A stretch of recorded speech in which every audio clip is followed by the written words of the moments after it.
ছাত্ৰ-ছাত্ৰীসকল first unit test পৰীক্ষা 2026 subject general সায়েন্সৰ question paper হৈ লৈছো ক্লাছ 9 সময় তোমালে গম পাইছে 2 ঘণ্টা ফুল মাৰ্কস 55 বা কিছুমান 52 হয় ইন্টাৰনেল অ্যাসেসমেন্ট থাকে কিছুমান 5 মাৰ্কসৰ সেইকাৰণে 45 হয় যেই নহওক এই কুৱেশ্যন পেপাৰখন মই আলোচনা কৰিম ইয়াৰ যিখিনি এমসিকিউ আটাইখিনি মই কৰি দিম তোমালোকে চাবা প্ৰথম প্ৰশ্নটো আছে 20টা এমসিকিউ আহিছিল গতিকে প্ৰথম প্ৰশ্নটো আছে তলত দিয়া উষ্ণতাৰ পানীৰ ভৌতিক অৱস্থা জুলীয়া হ'ব কোনটো অৱস্থাত জুলীয়া হ'ব এটো সুধিছে গতিকে তোমালোকে জানাই 300 কেলভিনত পানী অৱস্থা কি হয় জুলীয়া হয় ঠিক আছে 300 কেলভিন বাষ্পীভৱনৰ বেগ কমে যদিহে তাৰ আগতে তোমালোক অৱগত কৰাব বিচাৰো ছাত্ৰ-ছাত্ৰীসকল আমি এটা অনলাইন টিউচন লৈ আহিছিলো য'ত আমাৰ ফিজ আছিল মান্থলি 999 বহু ছাত্ৰ-ছাত্ৰীৰ অনুৰোধ ক্ৰমে যেটো বহু ল'ৰা-ছোৱালী আমাৰ চেনেলত থকা মধ্যবিত্ত বা দুখীয়া ল'ৰা-ছোৱালী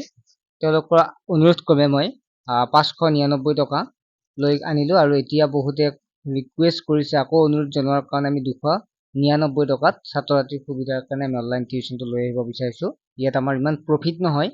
জাস্ট মিনিমাম এটা কিছু লাভ হয় কাৰণে আমি লৈ আহিছো আমি য'ত 999 ত 299 টকা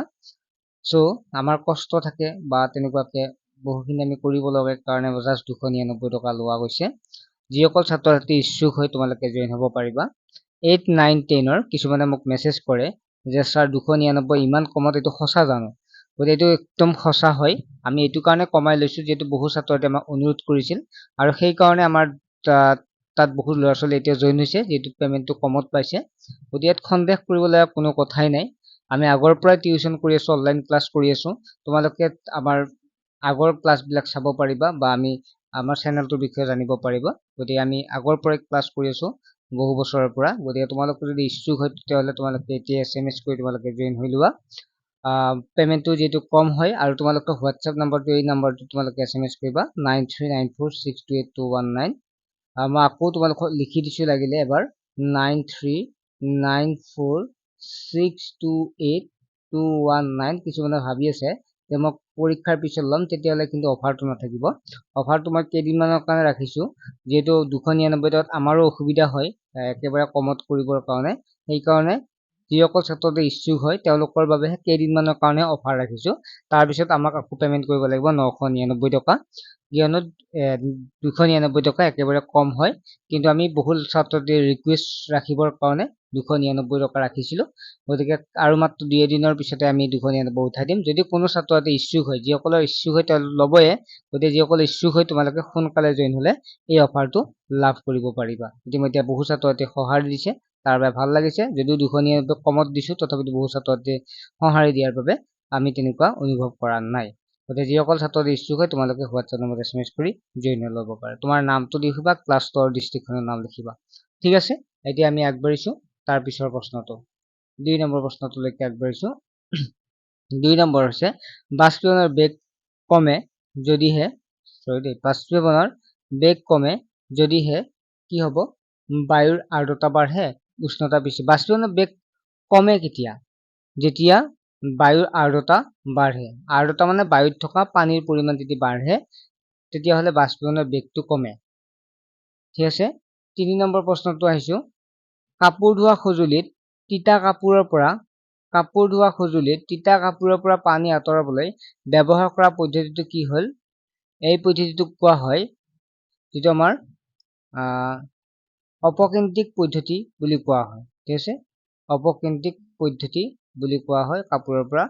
পানী আঁতৰোৱা পদ্ধতি যেটো অপচন ডি টো হ'ব ইয়াৰ শুদ্ধ উত্তৰ সংকৰ ধাতুৰ এটা উদাহৰণ সংকৰ ধাতুত কি থাকে পিতল থাকে ঠিক আছে ব্ৰাছ যেটো আছে পিতল সংকৰ ধাতুত পিতল থাকে আনুবংশিক পদাৰ্থত থকা দুটা কোষংগাণু হৈছে আনুবংশিক পদাৰ্থ থকা two cell organelles containing genetic materials are ইয়াত কি হ'ব এনসাৰটো হৈছে যেটো আমাৰ বি টো হ'ব মাইট্ৰকন্ড্ৰিয়া আৰু প্লাস্টিড হ'ব ইয়াৰ শুদ্ধ উত্তৰ যেটো আমাৰ বি অপচনটো হ'ব শুদ্ধ উত্তৰ গেছীয় পদাৰ্থই কিদৰে তৰলীকৃত কৰিব পাৰে গেছীয় পদাৰ্থই কিদৰে তৰলীকৃত কৰিব পাৰে যেটো 6 নম্বৰ প্ৰশ্ন ইয়াৰ শুদ্ধ উত্তৰটো হ'ব যেটো D2 হ'ব ইয়াৰ শুদ্ধ উত্তৰ A আৰু B দুইটাই ঠিক আছে নেক্সট 7 নম্বৰ প্ৰশ্নটো আছে কাষৰ চিত্ৰত PQ R চিনাক্ত কৰা ইয়াত P কি হৈছে P টো নিশ্চয় তোমালোকে গোটা হ'ব ঠিক আছে তাৰ পিছত Q টো জুলীয়া হ'ব R টো গেছীয় হ'ব অপচন আছে নে গোটা জুলীয়া আৰু গেছীয় যেটো আমাৰ C অপচন আছে ইয়াত C টো হ'ব শুদ্ধ উত্তৰ গোটা জুলীয় গেছীয় নেক্সট প্ৰশ্নটো আহা 8 নম্বৰ প্ৰশ্নটো 1 ৰ লগত 2 মিলাব দিছে ইয়াত তোমালোকে ভৰৰ ওজন তোমালোকে ইয়াত জনাটো চালে হ'ল ধৰা হ'ল তোমালোকে চাপৰ জানা পাস্কেল বুলি জানা ঠিক আছে বা বলৰ ওজন কি আছে ওজন যেটো আছে ভৰ বুলি আছে নিউটন ঠিক আছে নিউটন মানে কোনটো হ'ব যে ওয়েটৰ ওজনটো হৈছে নিউটন বা তোমালোকে বা চাপটো জানিলে তোমালোকে কি কৰিবা ইয়াত D2 ক'ত 1 আছে তোমালোকে চোৱা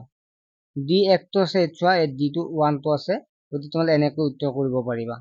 ঠিক আছে তোমালোকে ধৰাল বাকি গোটেইকেইটা নাইটাও নাজানা তোমালোকে এটো জানা কিন্তু চাপৰ ওজন পাস্কেল গতি D লগত 1 কোনটো আছে D লগত 2 আছে নহয় D লগত 3 আছে নহয় D লগত 2 আছে নহয় D লগত 1 আছে মানে এটো উত্তৰ তেনেকৈ তোমালোকে সাজেষ্ট কৰিব পাৰা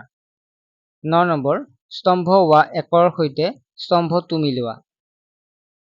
এচুয়াল লিউএন হুক ৰবাৰ্ট হুকে জানা তোমালোকে কোষ আৱিষ্কাৰ কৰিছিল আৰু বেলেগ নাচালৰ কথা নাই তোমালোকে মিলাই চোৱা বি লগত 4 আছে এটোও 4 আছে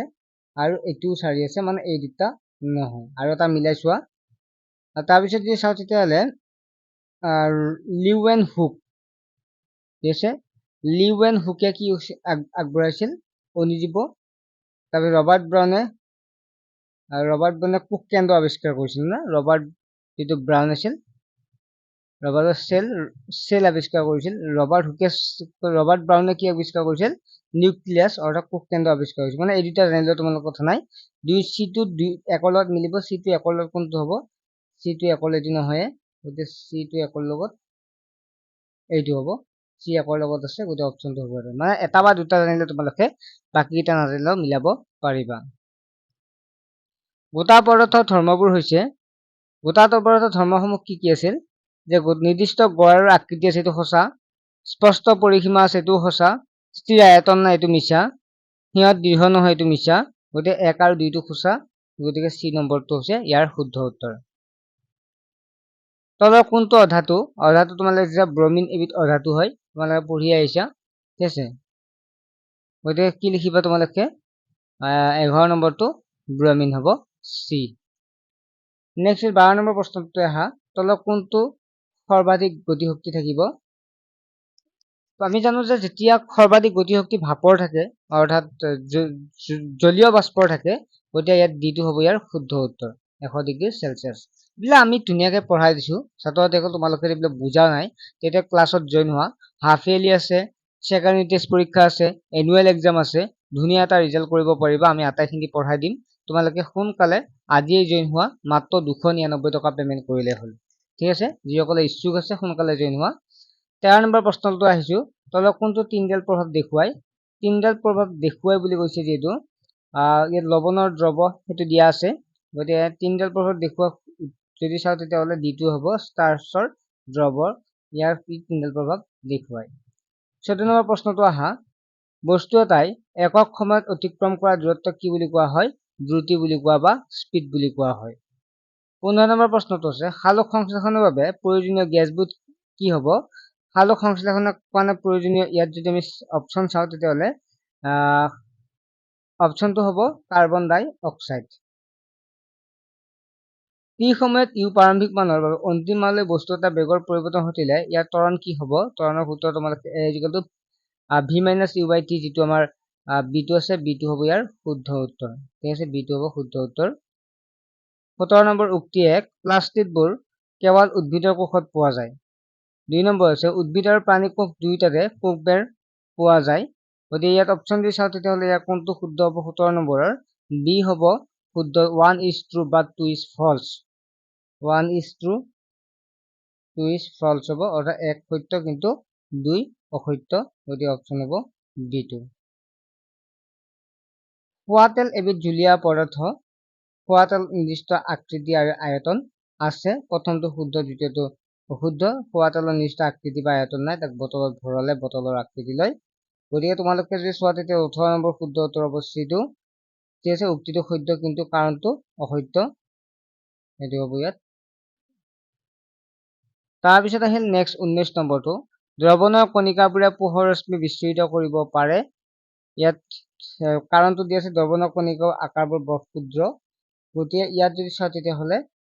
বিটো হ'ব ইয়াৰ শুদ্ধ উত্তৰ। ঠিক আছে, বিটো অপশ্যনটো শুদ্ধ হ'ব। ৰবচোন এক মিনিট, প্ৰথম প্ৰশ্ন মই আকৌ চাই লৈছো। দ্ৰৱণৰ কণিকাবোৰ পোহৰ ৰশ্মি বিস্তৃত কৰিব পাৰে।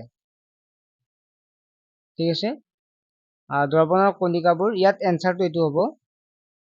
ডিটো হ'ব দেই, ডিটো হ'ব, মই ভুলতে সেইটো কৈ আছো। উক্তি অসত্য কিন্তু কাৰণ সত্য। 20 নম্বৰ লাষ্ট এমচিকিউ প্ৰশ্ন, কেৱল চাপ প্ৰয়োগ কৰি পদাৰ্থৰ অৱস্থা পৰিৱৰ্তন কৰিব পাৰি। তাৰপিছত কৈছে উচ্চ চাপত কাৰ্বন ডাই অক্সাইড শুকান বৰফলৈ ৰূপান্তৰিত হয়। গতিকে আমি ইয়াত ডিটো পাব শুদ্ধ, উক্তি অসত্য কিন্তু কাৰণ সত্য, কাৰণ আমি অকল চাপ দি আমি আকৃতি চেঞ্জ কৰিব নোৱাৰো, তাত উষ্ণতা দিব আমি চেঞ্জ কৰিব পাৰো। তাৰপিছত আহিল গ্ৰুপ বিটো আছে, তলৰ প্ৰশ্নৰ উত্তৰ দিয়া। এটা 1 নম্বৰকে 370 চেলচিয়াছক কেলভিনত প্ৰকাশ কৰা। জানাই তোমালোকে ইয়াক কি কৰিব লাগিব, যে 373 কি কৰিব বিয়োগ কৰিব লাগিব। তাৰপিছত সংপৃক্ত দ্ৰৱ কাক সংখ্যা দিয়া, এইবিলাক পঢ়াইছোৱে। অন্তঃপৰকীয় জালিকাৰ প্ৰধান কাম কি, টিংচাৰ আয়োডিন কি, তুমি কেতিয়া বস্তু এটা সুষম ত্বৰণ বুলি ক'ব পাৰিবা, কাৰণ দৰ্শোৱা, খোলা ঠাইত নেফথেলিন বল কেইটামান থৈ দিলে নাইকিয়া হয় কিয়, কলেয়ত কি, কলেয়তৰ এটা ধৰ্ম লিখা, ধাতু আৰু অধাতুৰ মাজত পাৰ্থক্য লিখা, সংকক কেন্দ্ৰীয় কোষৰ পৰা কোষক কেন্দ্ৰীয় কোষ কেনেকৈ পৃথক, শুকান এপ্ৰিকট বিশুদ্ধ পানীত কিছু সময়ৰ বাবে থৈ পিছলৈ শ্ৰেণী দ্ৰৱলৈ স্থানান্তৰিত কৰিলে কি হয়, এটা কণাই 7 চেমি ব্যাসাৰ্ধ বৃত্তাকাৰ পথত গতি কৰি আছে, 2.5 পাক ঘূৰাৰ পিছত দূৰত্ব আৰু সৰণৰ সৰণ কিমান হ'ব। চিত্ৰটোত দুটা ট্ৰেফিক লাইটৰ মাজত যাত্ৰা কৰা গাড়ী এখন দুটি সময় দেখুওৱা।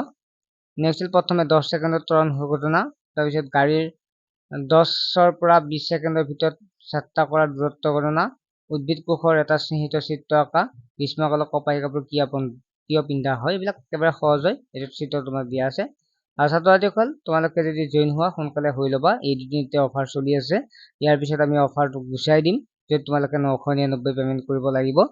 চ' সেয়েহে তোমালোকৰ যদি অফাৰটোৰ পৰা বঞ্চিত হ'ব নালাগে, তাৰ বাবে আমি এই ব্যৱস্থা ৰাখিছো। এইটো নম্বৰত হোৱাটছএপ SMS কৰা। হোৱাটছএপ নাম্বাৰটো কৈছো 9394628219। মই আকৌ তোমালোকক জুম কৰি দেখা দিছো। এইটো হোৱাটছএপ নম্বৰ তোমালোকে SMS কৰি তোমালোকে সোনকালে জইন হোৱা। ঠিক আছে, নেক্সট এটা ভিডিঅ' লগ পাম। ইউটিউব চেনেলটো ছাবস্ক্ৰাইব কৰি ৰাখিবা। বাই।